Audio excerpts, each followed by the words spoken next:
Et oui, déjà 7 mois qu'on est parti de Bretagne à vélo et qu'on fait ce tour d'Europe, donc forcément 7 mois, plein de rencontres, plein d'anecdotes, plein de trucs à raconter, et aussi plein de questions de votre part qu'on a reçues, et on s'est dit c'est l'occasion quand même de répondre à certaines d'entre elles dans cette vidéo. Donc 7 mois sur les routes à vélo, là on est actuellement en Serbie, et 7 mois pour nous ça représente à peu près 8500 km effectués, et la Serbie c'est le 14e pays du voyage. Et comme on adore ça, comme on s'est vraiment découvert la passion du voyage à vélo, on a agrandi un petit peu l'itinéraire de base qu'on avait prévu, donc on va pousser un peu plus au sud que ce qui était initialement prévu. On va à Istanbul prochainement, faire un petit tour en Turquie. On vous en dit pas plus, vous verrez ça au travers des prochaines vidéos de toute façon. Donc pour cette vidéo, on avait demandé sur Instagram de nous poser toutes les questions, on a organisé une foire aux questions, et de nous donner aussi 3 défis. Donc on en a reçu beaucoup, des défis de tout genre, et donc on en a sélectionné 3 qu'on a fait. Donc on va d'abord répondre à toutes les questions, et à la fin de la vidéo, on vous présentera nos défis. Première question, comment va le moral ? Va bien. On fait pas semblant, ça va bien, franchement, on est content. Ça va bien, le voyage à vélo c'est vraiment un peu tout le temps des extrêmes, donc tous les bons moments sont vraiment géniaux, et les moments de galère c'est vraiment galère. En fait c'est plein d'émotions différentes, hyper épanouissant, mais on est aussi des fois fatigué, un peu à bout physiquement. Puis si vous avez vu notre dernière vidéo 24 heures dans la vie d'un cyclo, le voyage à vélo c'est stimulant en permanence, on n'a pas le temps de se poser, donc nous on est super contents, mais en même temps on n'a pas le temps de se poser des questions, est-ce qu'on continue? On n'a même pas le temps de se demander si ça va en fait, mais ça va. On prend le temps aussi de se poser, et ça c'est important. Et là, pour nos 7 mois, on fait aussi une petite pause vélo avec les parents de Léa qui nous rejoignent, et ça fait du bien pour mieux repartir derrière. Comment gérez-vous les nuits? Warm shower, ça marche bien. Alors oui, on a en gros 3 façons de passer nos nuits. 1 en bivouac, 2 en chambre d'hôte, hôtel ou quoi que ce soit, ou 3 c'est warm shower. Donc on a déjà parlé de ce site dans d'autres vidéos, mais pour rappel, c'est une plateforme dédiée aux cyclistes qui accueille d'autres cyclistes chez eux. Donc bien souvent il y a un repas à la clé, un petit coup à boire aussi souvent, et puis surtout beaucoup d'échanges et de partage autour du voyage à vélo, mais pas que. Et nous ça nous permet de découvrir les cultures locales, d'autres gens qui ont voyagé, d'avoir des super conseils des locaux sur notre itinéraire, enfin voilà, plein de points positifs. Ça marche très bien en fonction des pays quand même. Par exemple en Allemagne il y en a énormément, on n'a eu aucun souci à en trouver. En Serbie là c'est plus compliqué, il y en a beaucoup moins. Donc ça dépend, et ça dépend des périodes aussi. Cet été on a eu plus de mal parce que les gens étaient en vacances ou pour diverses raisons. En hiver on était tout le temps accueillis. Et puis vraiment on a une alternance entre ça en fonction, comme on disait, de notre fatigue, si on doit se poser ou pas. Parce que chez un warm shower on n'a pas envie d'arriver crevé, de pas discuter, de pas passer la soirée avec eux, donc si vraiment on a besoin de repos, on va plutôt se prendre une chambre ou même juste un camping pour avoir un peu de confort, mais sinon autant que possible on fait du bivouac pour des raisons budgétaires forcément, mais aussi parce que c'est cool le bivouac, d'être en pleine nature, de choisir l'endroit où on va dormir, de découvrir notre environnement pour la nuit, ça c'est vraiment chouette. Et il y a des pays où c'est très très facile et c'est même légal, comme la Finlande ou les pays baltes, où là vraiment on s'est régalé en plein été à bivouaquer sur les plages. En Serbie c'est facile le bivouac, mais il y a des ours, donc faut faire gaffe. Vous n'avez pas eu peur à certains moments? Parcours, personnes, etc. Peur, si forcément. Moi j'ai eu hyper peur la fois où ma jante a explosé. Moi aussi. Oui. On a tous les deux une autre jante qui a explosé, on en parle dans l'épisode Les galères en Pologne. Moi ma jante a explosé sur la route, donc c'était très dangereux, et surtout j'ai perdu le contrôle du vélo, donc ça s'est bien terminé, mais forcément là j'ai eu très peur. Et puis récemment aussi j'ai fait une chute, c'était la première chute du voyage. C'est vrai. Et là on a eu vraiment peur, en fait, pour vous raconter la chute, parce que c'est vrai qu'on n'en a pas du tout parlé. Mais en fait je suivais Brewen d'assez près parce qu'il y avait beaucoup de vent, donc quand c'est comme ça la technique des cyclos c'est de se mettre vraiment l'un derrière l'autre pour que celui devant bloque le vent. Et donc je le suivais de très près, et il a freiné assez brusquement à un moment parce qu'il y avait une bifurcation par rapport à la voie qu'on suivait. Donc pour l'éviter j'ai tourné à droite, et en fait à droite il y avait un fossé, donc mon vélo a basculé dans le fossé. Et moi j'ai dévalé la pente, mais c'était vraiment un très grand fossé rempli d'orties. Et donc la douleur était horrible. Je savais pas si Léa était blessée ou pas, parce qu'elle criait de douleur à cause de la chute en elle-même, et puis des orties qui l'ont un peu lacéré les jambes en fait, parce que t'étais en short t-shirt. Donc ça faisait vraiment comme des coups de fouet. Donc je savais pas s'il y avait quelque chose de cassé, si sa tête avait tapé, j'avais aucune idée. Et donc voilà, sur ce moment-là, on se pose plein de questions, tout se passe très très vite. Mais heureusement, là on venait tous de passer en Autriche, et les Autrichiens ont été super cool, ils sont vraiment venus nous aider à sortir le vélo. Il y en a un qui nous a ramené du soda pour avoir un peu de sucre, pour se remettre des émotions. Donc ça s'est très bien terminé, le vélo n'a rien non plus d'ailleurs. Assez reparlé de cette anecdote. Et donc oui, les peurs, c'est surtout finalement des chutes où on n'a jamais eu d'autres soucis. Récemment, un petit souci arrive peut-être, c'est les chiens errants qui nous coursent à vélo, et ça peut être vraiment flippant quand ils sont très près, qu'ils sont agressifs, qu'ils essaient de nous choper les mollets. Donc c'est une peur qui va sans doute s'installer là dans les semaines qui viennent. Comment j'ai oublié cette peur alors que c'est une peur quotidienne pour moi. Mais oui, là les chiens errants, c'est quand ils nous poursuivent et tout, c'est un peu l'horreur. Mais bon, n'en parlons pas parce que j'essaye de relativiser, de me dire que ça va bien se passer. Qu'est-ce qui vous manque? Le fromage. Une baguette tradition. Ouais, bon bah ça va ensemble. Fromage. En fait, la nourriture en France. La nourriture française. C'est un peu cliché, mais en fait, c'est vrai cliché. qu'il y a plein de produits qu'on retrouve pas à l'étranger. Donc, ouais, une tartine de pain beurré avec du fromage. Du beurre salé qui plus est. En fait, tout le concept de la boulangerie n'existe pas en dehors de la France et de la Belgique quand même. Mais la vraie boulangerie telle que nous on la connaît en France, on a du mal à en retrouver des similaires. Après, il y a des choses locales qui sont bonnes aussi. Même un sandwich baguette, c'est un truc que je mange pas souvent en France, mais là ça me manque. Et après, bah, plein de trucs en fait. La friterie, parce que je viens du Nord, les frites. Le maroilles, la raclette. Bah, tout est lié à la bouffe. Mais non, c'est pas vrai. Les proches aussi, bien sûr. Les proches, bien sûr. Les proches. La famille. Mais ça va parce que là, on est avec mes parents. Le cinéma, moi, c'est quelque chose qui me manque d'aller au cinéma parce que on n'a jamais eu l'occasion là avec les vélos. C'est compliqué de laisser les vélos en ville et surtout qu'à l'étranger on tomberait là sur un film serbe sous-titré peut-être en anglais, enfin je sais pas, mais c'est un peu compliqué. Moi ce qui me manque, c'est de me lever le matin et d'avoir tout sous la main à dispo, d'ouvrir un placard et d'avoir de la nourriture dedans, d'ouvrir mon armoire et d'avoir mes vêtements qui sont propres et prêts à être mis, d'avoir de l'eau courante. En fait, tout ce concept d'avoir tout sous la main. Ouais, un lit, une douche, le confort en fait. On s'en rend compte que quand on ne l'a pas, mais le problème, on s'en était déjà rendu compte quand on est revenu de Nouvelle-Zélande, c'est qu'on se réhabitue hyper vite au confort. Et donc le premier jour où on est rentré chez nos parents, on s'est dit oh, c'est génial, et on a ça.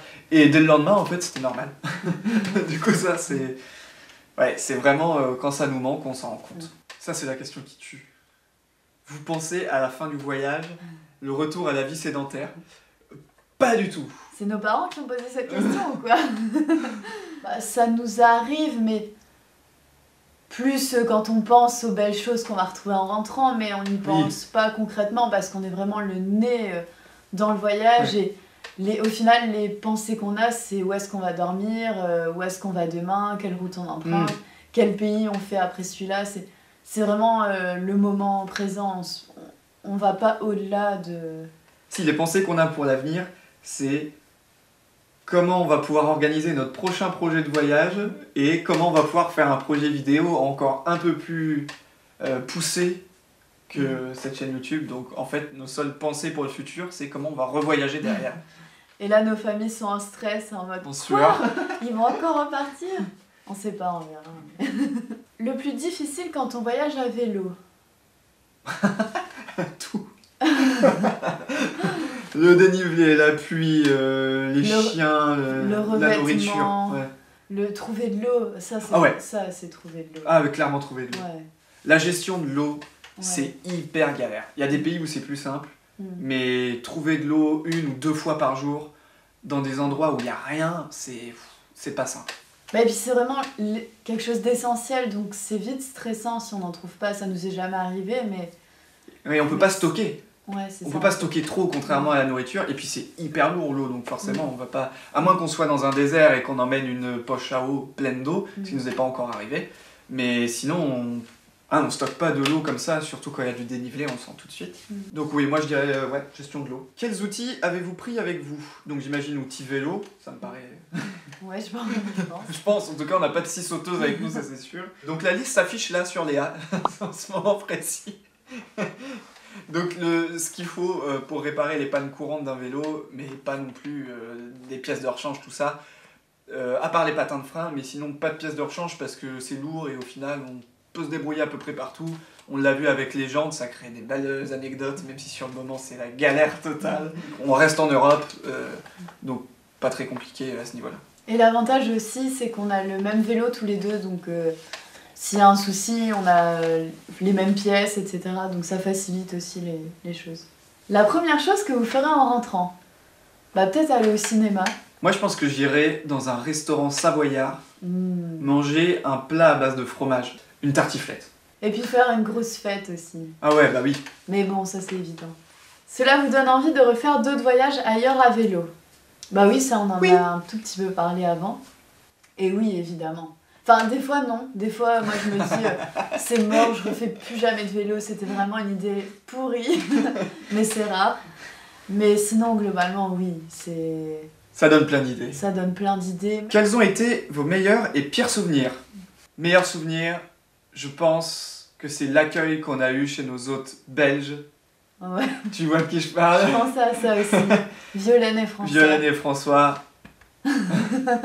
Les meilleurs hôtes qu'on ait eus. Et évidemment, il y a eu tellement de bons moments, c'est dur d'en choisir un. Pire souvenir, bah les orties, enfin moi la chute dans les orties. Les chiens, il y a eu une fois où vraiment j'ai eu peur, enfin du coup je suis censée en choisir qu'un, mais il y en a plein. Bah et puis comme tu disais tout à l'heure, tout est extrême. Tout Ouais, est extrême. C'est soit c'est des excellents souvenirs, soit des très mauvais. Ouais. Il y a rarement un souvenir moyen en fait. Pire souvenir, bah oui, il y a eu aussi une fois un chien vraiment qui nous lâchait pas et là j'ai eu vraiment peur.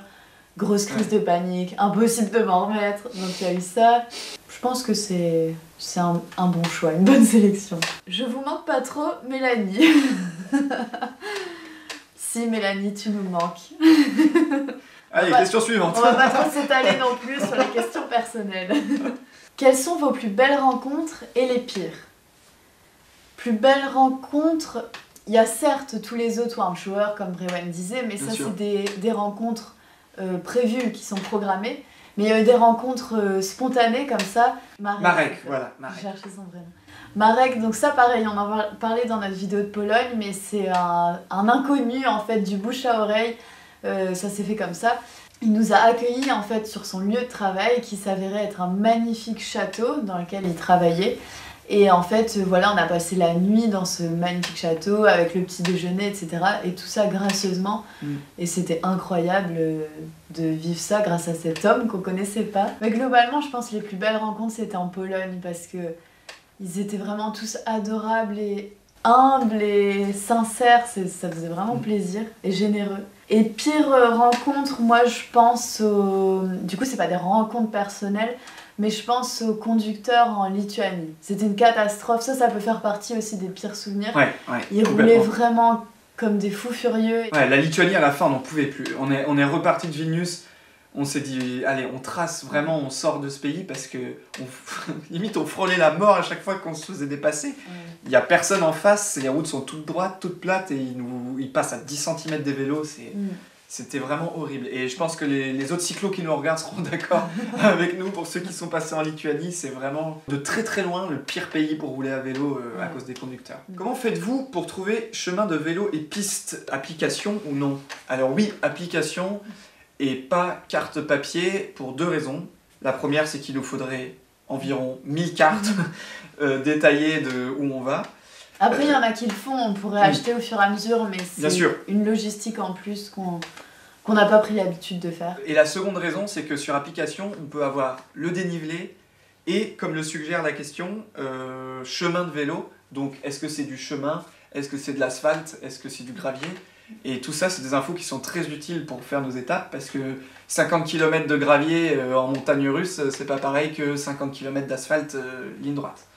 Donc, application, on en utilise plusieurs. Donc Komoot pour les itinéraires. Mais je pense qu'on fera un petit épisode sur les applis parce qu'on a découvert une petite pépite récemment. Mais sinon, ouais, Komoot pour les tracés.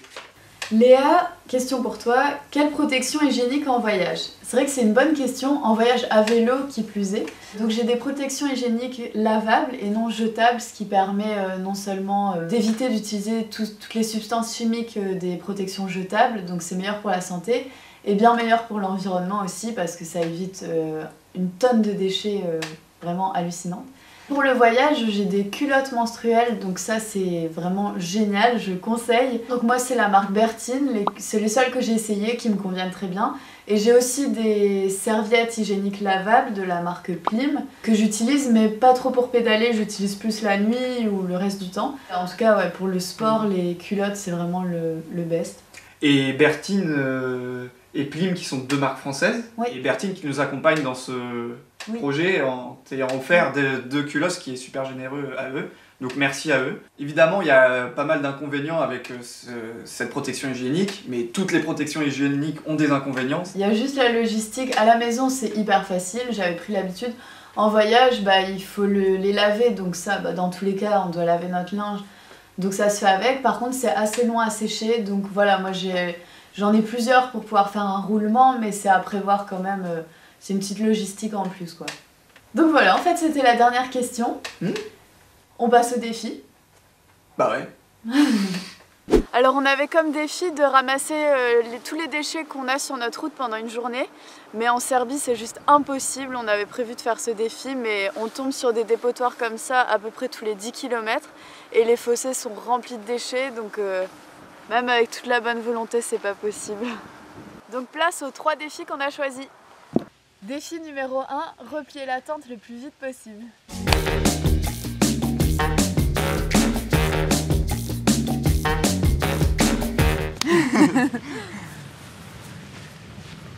Alors défi numéro 2, hyper facile, manger local.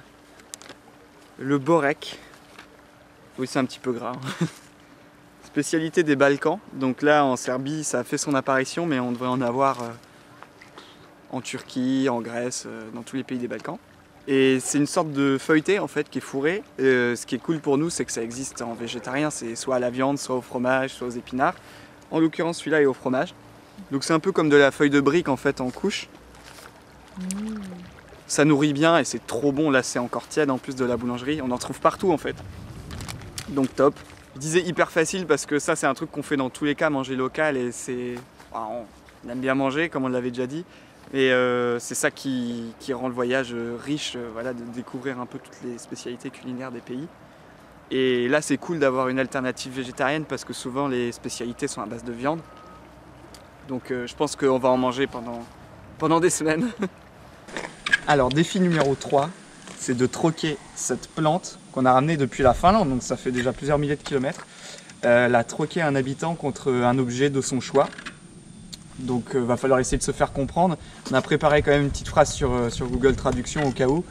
Et on a repéré 2 personnes sur leur table, là sur leur balcon, donc on va aller voir s'ils sont ok pour nous échanger cette plante.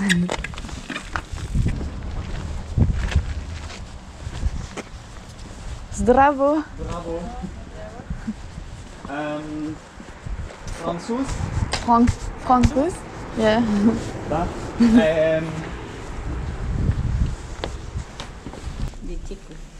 Oh. Hvala, hvala. Merci. Troc. Ali sad...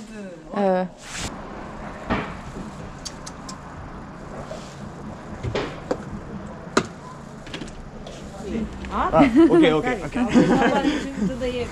Stavi da je... Voilà. Voilà. Dobro, baba, dosta. Sve će...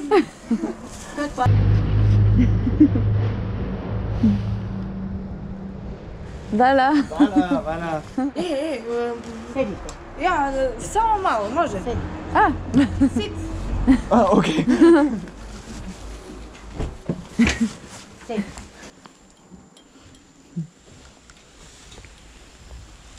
Un problème.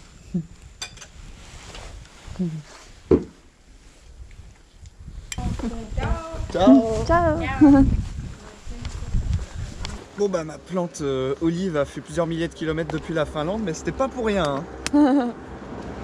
On a réussi à la troquer, les gens sont tellement sympas ici que ils nous ont... le premier essai c'était bon. Ils nous ont offert une part de gâteau, un verre de soda, proposé le café. Et des bonnes tomates du jardin. Bon, on n'a pas réussi à éviter le sac plastique parce qu'ici c'est... Ça va avec. Ici c'est la base, mais on le réutilisera tout le voyage. Et bah défi réussi. Oui, on a réussi les 3 défis. Voilà. Le troisième, franchement, on a bien rigolé. Hein. Le coup du gâteau, là, c'était... Carrément. Mais ce qui est bien, c'est que ça nous a poussé un peu à aller au-delà.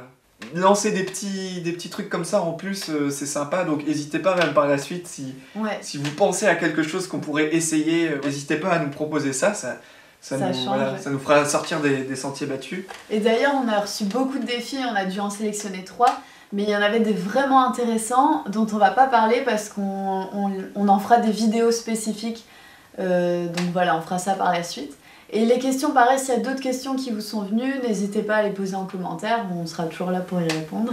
En tout cas, un grand merci à tous de nous suivre dans cette aventure. Franchement, ça nous fait super plaisir de voir qu'il y a autant de gens intéressés par le voyage à vélo et notre aventure en particulier. Merci à tous de nous suivre. On crée du contenu aussi pour vous, donc on est content de savoir que ça vous intéresse. Merci, et ça nous aide dans les moments dont on a parlé, les pires souvenirs, bah, au moins ça nous aide de savoir qu'on fait ça aussi pour les autres et pour le partager, donc c'est cool. On fait un petit bisou à la caméra. Mouah.